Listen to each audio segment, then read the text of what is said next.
Hi mga preni! Ihanda nyo na ang listahan nyo at isama nyo na ito sa reseping lulutuin nyo. Napakadali lang nitong gawin dahil no bake ito mga preni. At isa pa, ang sangkap ay kayang-kaya ng budget nyo. At magkakaroon ka na ng masustansyang banana cake. Tunawi ng butter.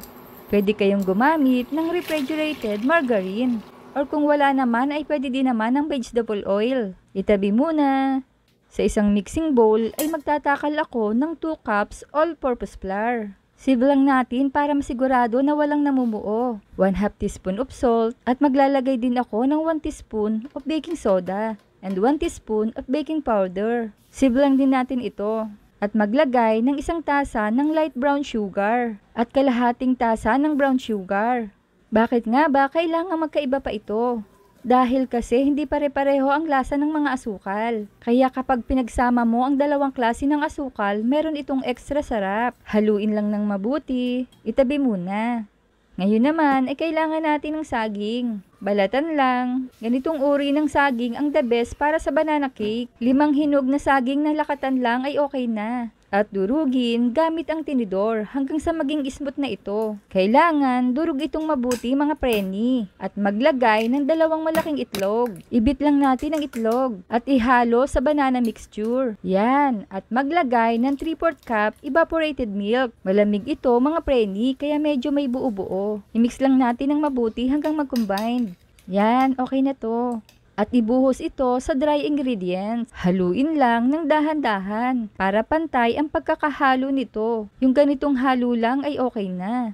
At ilagay na ang 1/2 cup melted butter. Ito ang magpapaganda at magpapamoy sa ating banana cake. Haluin pero wag pa kakasobrahan ng halo. Okay na to.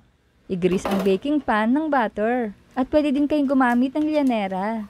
Ibuhos ang banana cake mixture. Then itap lang para matanggal ang air bubbles. At maghihiwa ako ng extra banana.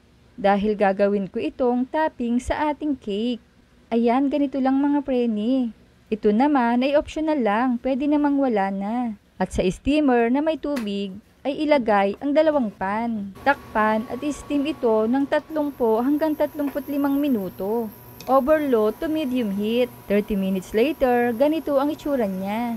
Takpan ulit at lutuin pa ng 5 minuto para makonsume ang 35 minutes. At ganito na nga ang outcome nito. Ang ganda at nakakatakam.